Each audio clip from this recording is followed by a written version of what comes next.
Okay, Assalamualaikum warahmatullahi wabarakatuh. Saya Muhammad Aslam bin Jaafar, P11 SK24 F015. Saya akan membentangkan slide saya. Okey, slide dia punya pengenalan produk. Kek batik leleh adalah inovasi moden daripada kek batik tradisional pencuci mulut Nobel yang sangat popular di Malaysia. Dengan sentuhan lekat, dengan sesentuhan leleh dan coklat atau cheese yang membuatkan setiap suapan lebih kaya dan mewah. Kek ini menggunakan dengan biskut Mary yang patah-patah dicampurkan dengan sos coklat berkrim yang terdiri daripada mentega, pekat, koko dan Milo apabila disusun dalam loyang. Adonan ini ditekan rapat sebelum dibiarkan sejuk di dalam peti sejuk supaya struktur batik terbentuk dengan jelas. Okey, next slide.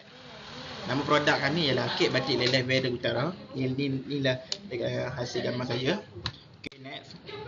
Inilah satu Facebook page, Facebook page kategori, Facebook page name. Okay, next slide. Facebook page description maklumat penjagaan inilah konten dan copywriting ni adalah dan okay, next slide. Ni kami Instagram bio, teknik gambar flat lay, close up, low list of date. Ni lah caption kami. Okay, next slide. Konten dan copywriting ni adalah kami buat konten copywriting. Ni setiap kami adalah contoh video ni yang sesuai video untuk cara buat kek batik leleh. Okay, next slide. Soalan nombor 2, penjandaan idea perjangkaan. Inilah katanya Google Trend kami. Okay, next slide.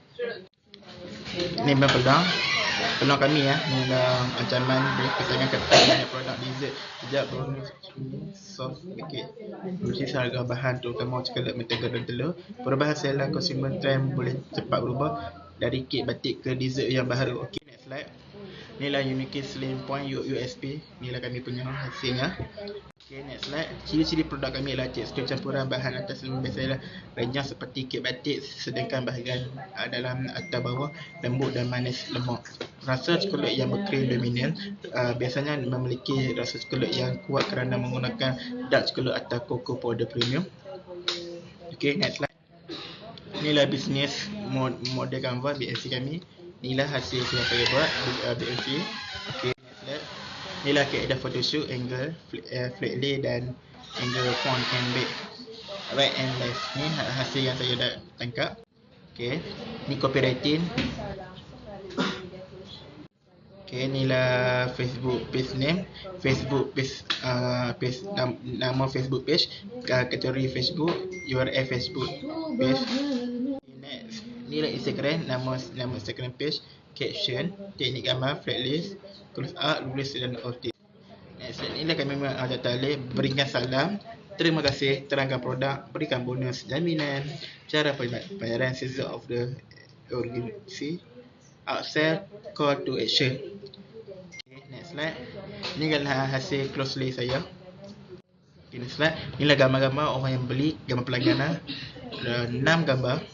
Biar ada banyak lagi lah. Okay, inilah feedback customer yang membeli. Ada feedback yang kami dapat.